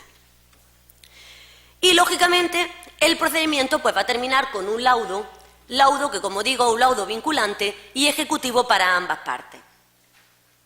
Ahora puede ocurrir que las partes lleguen a un acuerdo antes de la finalización del proceso. Entonces llegan a un acuerdo que se denomina acuerdo conciliatorio. Si no llegan a un acuerdo, como digo, se dicta un laudo. Y el plazo para dictar el laudo es de 6 meses desde la iniciación del procedimiento. Pero en determinadas ocasiones, por ejemplo, por la dificultad del conflicto, se podría pedir una prórroga de ese laudo. En el caso de que las partes hayan llegado a un acuerdo durante la tramitación del procedimiento, pues entonces se tiene que dictar otro laudo, que es el laudo conciliatorio, y tienen un plazo de 15 días para dictar el laudo conciliatorio desde que se haya llegado a un acuerdo. Con lo cual ya vemos aquí que se cumple otra de las características que antes he mencionado, la rapidez, porque contamos que en el caso de que no haya acuerdo, el laudo se tiene que dictar en un plazo máximo de 6 meses, y si hay un acuerdo conciliatorio, tenemos 15 días para dictar ese laudo. También es necesario mencionar lo que es el convenio arbitral, es decir, cómo llegan las partes a un acuerdo de que quieren someterse a un sistema arbitral de consumo. Pues para eso está el convenio arbitral, en definitiva va a ser un contrato entre los sujetos que pueda adaptar o bien estar incorporado al contrato como una cláusula o bien puede ser un acuerdo independiente a ese contrato. Lo único que es necesario que tiene que constar por escrito y tiene que ir firmado por ambas partes para que de forma fehaciente conste que efectivamente ellos quieren aceptar ese sistema arbitral de consumo como resolución extrajudicial de los conflictos. También otra de las novedades importantes establecidas por este nuevo Real Decreto es que regula lo que se denomina el arbitraje de consumo electrónico y también, esto es importante, el arbitraje de consumo colectivo. El arbitraje de consumo electrónico, ¿qué es? Es un arbitraje que se tramita todo vía Internet, se tramita todo vía electrónica, desde la iniciación del procedimiento hasta la finalización del mismo. Con lo cual se tienen que dictar unas reglas especiales pues para establecer quién es la Junta Arbitral que es competente, cómo se van a hacer las notificaciones, es decir, las especialidades que tiene lo que es la vía electrónica. Pero por lo demás es un arbitraje como el que podríamos denominar arbitraje tradicional. Simplemente, y como digo, se inicia desde el inicio electrónico y termina todo vía telemática. Y por último, y también es otra novedad introducida por este Real Decreto, es el arbitraje de consumo colectivo, que este también es importante, porque esto es cuando se afectan a los intereses de un número determinable de consumidores. Con lo cual, con el arbitraje de consumo, lo que se pueden hacer es acumular en un único procedimiento los distintos procesos arbitrales que haya habido con distintos consumidores, cuando en realidad el hecho que ha provocado la lesión ha sido el mismo hecho. En definitiva, lo que nos puede producir esto es economía procesal o economía en el arbitraje. Decían, bueno, en vez de seguir 20 arbitrajes de consumo individuales por un mismo hecho que me ha provocado la lesión, vamos a acumularlo en un solo procedimiento. Pues entonces ese sería este arbitraje colectivo. Lógicamente aquí el problema sería un poco determinar cuál va a ser la junta que va a ser competente. Pero lógicamente si nos encontramos con consumidores que han sido afectados de distintas comunidades autónomas, pues entonces la que va a ser competente va a ser la Junta Arbitral Nacional. Y creo que con esto así, en breve, a grosso modo, le he podido explicar cómo funciona este sistema arbitral de consumo en España. Muchas gracias y nada más. Muchas gracias a la doctora Laura Gázquez. Estamos seguros que después de su exposición en el auditorio hay una legión de admiradores del arbitraje de consumo. Vamos ahora a proseguir con la doctora Rita Sabroso Minaya. Ella va a exponer sobre algunas consideraciones sobre el arbitraje y la propiedad industrial. La doctora Sabroso es adjunta de docencia en la Facultad de Derecho de la Pontificia Universidad Católica del Perú. Actualmente cursa una maestría en Derecho de Propiedad Intelectual y la competencia en la Universidad Católica. Es secretaria arbitral en procesos ad hoc y es miembro del estudio Mario Castillo Freire. Bienvenida, doctora Sabros. Gracias. ¿Cómo puede introducirse el arbitraje en el tema de la propiedad industrial? Teniendo en cuenta temas de derechos de marcas, patentes, diseños industriales. En mi opinión, es muy importante destacar que el tema de la arbitrabilidad en el Perú es algo muy amplio y ello es algo muy positivo en nuestra ley de arbitraje porque permite que las inversiones se fijen en nuestro país. El criterio es tan amplio, no está restringido y ello hace ser un punto interesante. Si bien el arbitraje goza de autonomía, no podemos negar que la determinación de la materia arbitrable implica una vinculación con otras ramas, que es lo que estamos viendo en estos días del evento. La nueva ley de arbitraje vigente ya desde hace semana y media, desde el 1 de septiembre, establece criterios de arbitrabilidad más flexibles, más favorables al arbitraje, en comparación con la Ley General de Arbitraje ya derogada, la Ley 26572, ya que la ley de arbitraje actual simplemente señala que se pueden someter a arbitraje las controversias sobre materia de libre disposición conforme a derecho, a diferencia de la Ley General de Arbitraje derogada, en donde aparte de este concepto amplio de la libre disponibilidad como materia arbitrable, establecían ciertas excepciones a esta regla, lo que de una forma restringía este tema. Como sabemos, son varios los criterios conforme a los cuales la doctrina ha ido perfilando el significado de libre disponibilidad. En un breve repaso podemos decir que el criterio de libre disponibilidad de la materia se ha equiparado en primer lugar con el tema de transacción. ¿Qué materias puedo yo transar?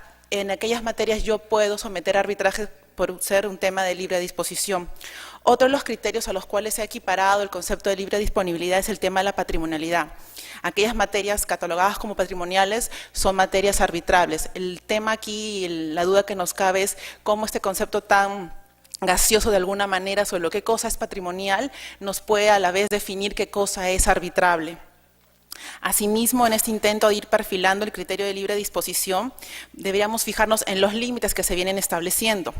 Uno de estos límites, por ejemplo, es el de la norma imperativa.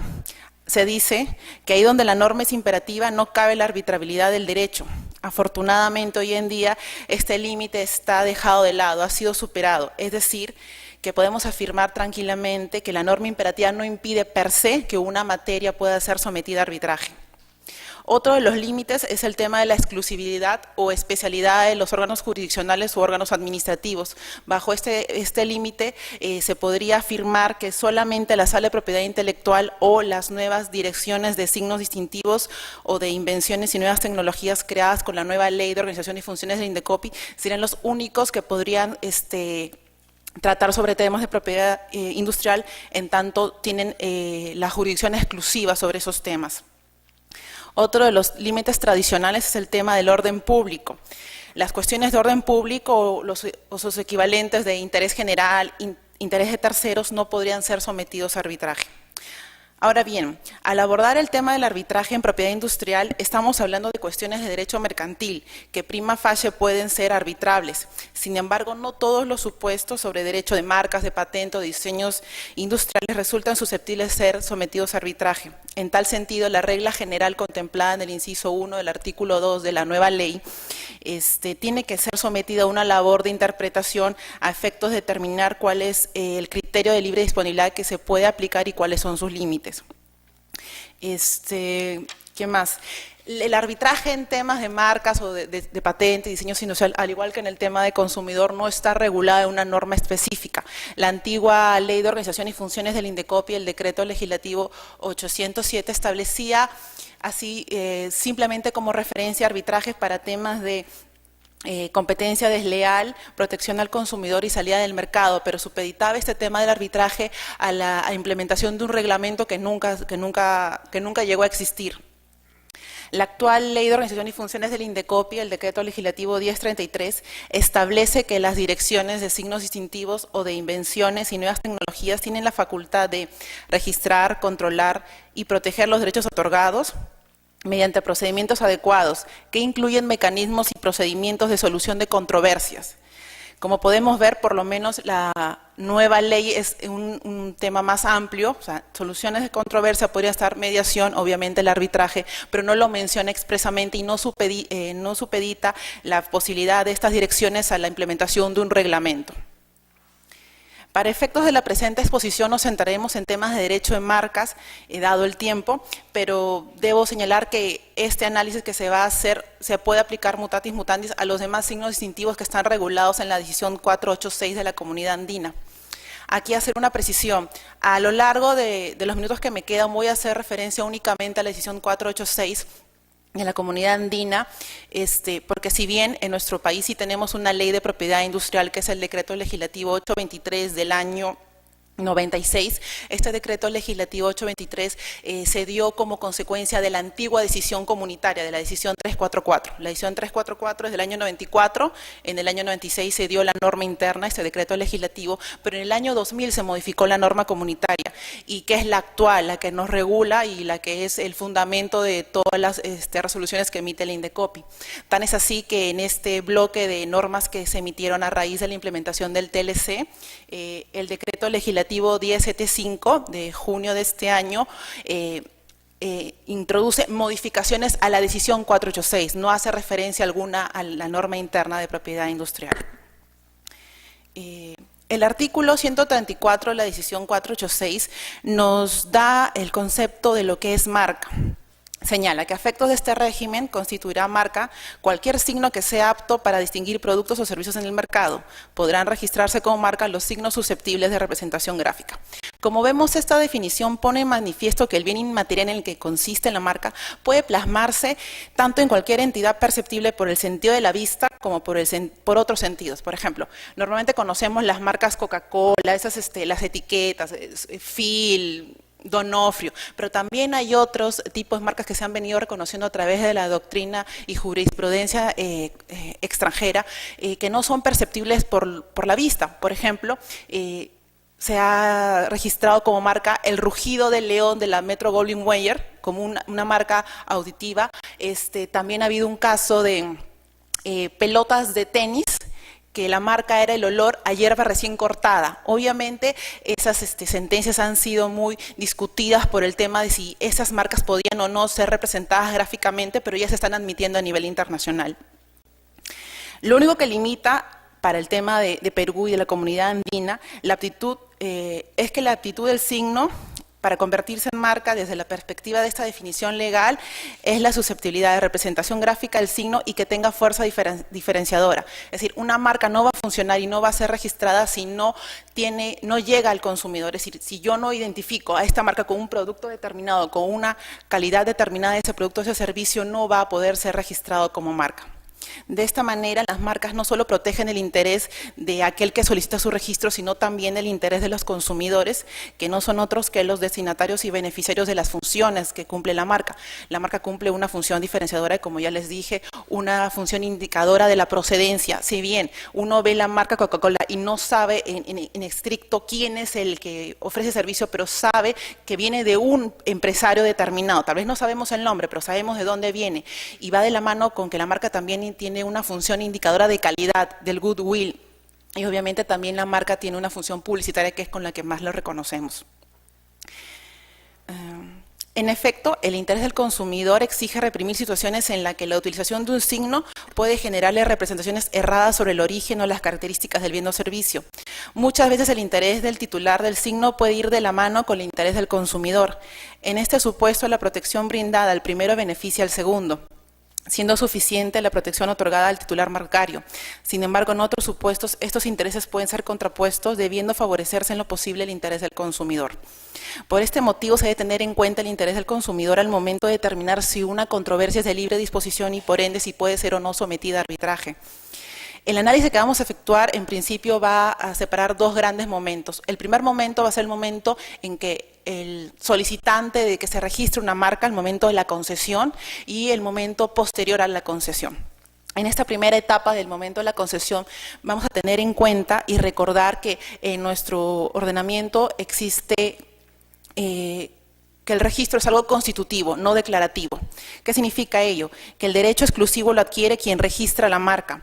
puede suceder que antes del registro de la marca, la persona aún no haya usado la marca y ello no importa porque el sistema atribuye el derecho de propiedad y uso sobre la marca a la persona que, cumpliendo las formalidades del caso, obtiene el registro. A diferencia del sistema anglosajón, que es un sistema declarativo en donde la marca se viene usando en el mercado y con ese uso constante uno puede ir a la autoridad competente para que, acreditando ese uso, la autoridad simplemente declare que ya estamos frente a una marca.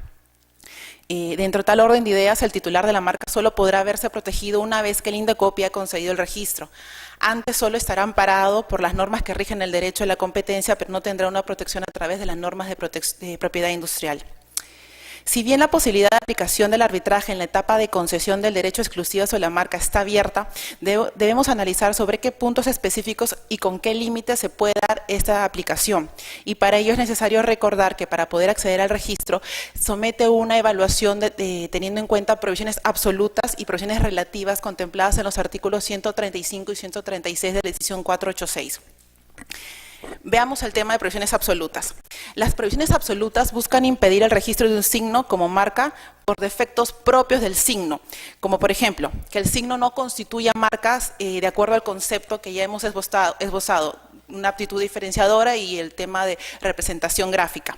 Que el signo consista en formas usuales del producto o en sus envases o en formas características impuestas para la naturaleza. Este es el típico caso de que se quiso inscribir como marca la botella de cerveza. El INDECOPI en su momento creyó que esa forma usual no constituía marca, es decir, no podía inscribirse por esta prohibición absoluta. Y otro de los prohibiciones absolutas que contempla la decisión es porque consiste exclusivamente en signos genéricos, descriptivos, usuales, entre otros. El caso de las prohibiciones absolutas, encontramos que los intereses son distintos al interés del titular de aquella persona que va a solicitar el registro. Acá lo que se busca no solamente es resguardar al titular o al solicitante al registro, sino el interés del consumidor. No va a permitir la autoridad competente que se conceda el registro de la marca cerveza para cervezas, porque eso generaría confusión en el consumidor. Entonces está protegiendo a este tercero. Por un lado, encontramos que el interés de los competidores referido al mantenimiento de determinados signos en el dominio público, en vista de que el empleo de los mismos es necesario para desarrollar su actividad competitiva en forma adecuada. Si la autoridad competente otorgara registro como marca de la palabra cerveza para cervezas, implicaría que tiene un derecho exclusivo sobre esa marca y impediría que terceros la usen, lo que podría también restringir a los competidores en el mercado de que no puedan emplear el término genérico cerveza para sus productos. Y en este caso el surgimiento de un derecho de monopolio sobre determinados signos puede generar dificultades en la actividad competitiva de los adversarios del solicitante, teniendo como efecto la limitación de la competencia, lo que a todas luces es un daño al mercado. Por otro lado, el interés de los consumidores también encuentra lugar y reconocimiento detrás de las prohibiciones absolutas, particularmente en el supuesto que se limita el acceso de signos no aptos para cumplir una función distintiva. Dentro de tal orden de ideas, al involucrarse intereses distintos a la del propio solicitante al registro, es decir, se involucran intereses de los competidores y de los consumidores, las controversias derivadas o relacionadas a las prohibiciones absolutas no serían materia arbitrable, teniendo como única entidad encargada de resolverlas la entidad administrativa que es el INDECOPI. En relación a las prohibiciones relativas de las concesiones, a diferencia de las absolutas, no se sustentan en las características propias del signo, sino que aluden a la relación del signo que se pretende registrar con otros derechos incompatibles. El artículo 136 de la edición 486 establece, por citar algunos ejemplos, que no podrán registrarse como marca aquellos signos cuyo uso en el comercio afectase indebidamente el derecho de tercero, en particular, cuando sean idénticos o se asemejen a una marca anteriormente solicitada, para los mismos productos o para productos respecto de los cuales el uso de la marca puede causar confusión o asociación en los consumidores. Cuando constituye una reproducción o imitación total o parcial de un signo distintivo notoriamente conocido cuyo titular sea un tercero, cualquiera que sea el producto, cuando dicho uso fuese susceptible de causar un riesgo de confusión, de asociación, o cuando existe un aprovechamiento injusto del prestigio del signo notoriamente conocido. A primera impresión, se reconoce la viabilidad del arbitraje respecto a las llamadas prohibiciones relativas, al considerar que los únicos intereses involucrados son los de aquel que solicita el registro y los del titular del signo ya registrado o de aquel que ha solicitado el registro de ese mismo signo, pero con anterioridad, o sea, hay un derecho prioritario. Sin embargo, es necesario realizar una lectura detallada de los supuestos recogidos dentro de este grupo de prohibiciones con la finalidad de reconocer si hay otros intereses en juego, como en el caso que hemos visto de las prohibiciones absolutas.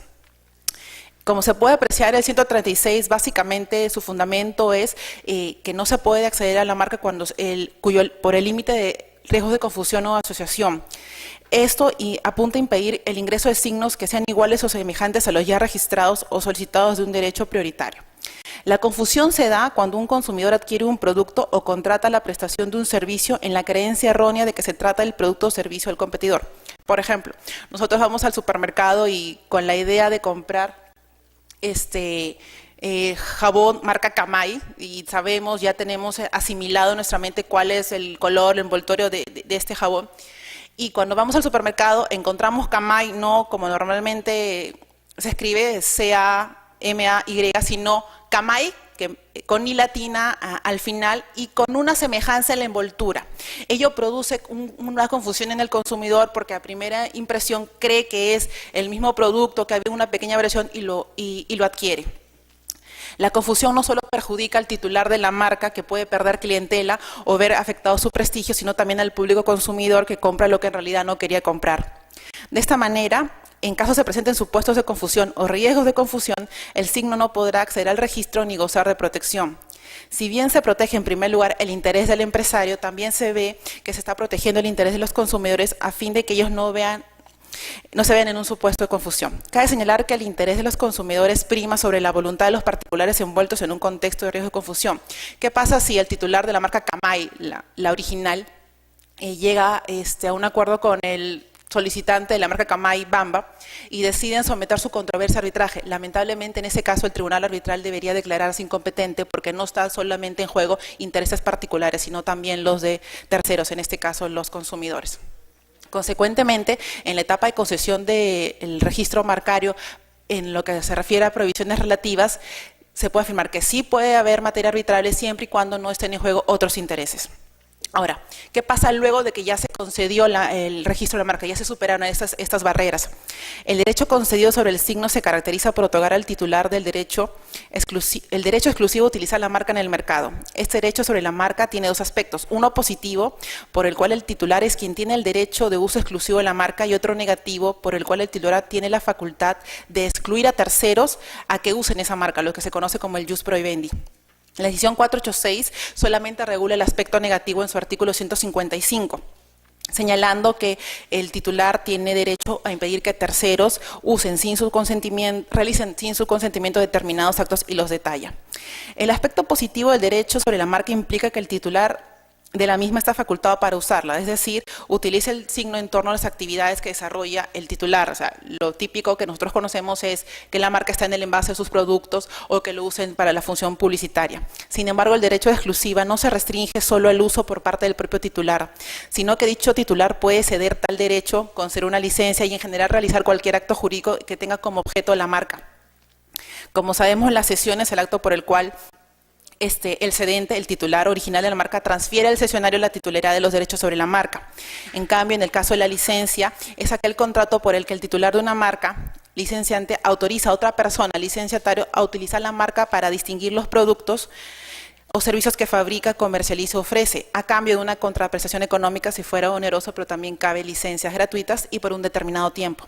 La característica que distingue la licencia es la legitimación que otorga el licenciatario para realizar actos de uso de la marca que sin ella estarían prohibidos, los contemplados en el artículo 155 de la edición 486.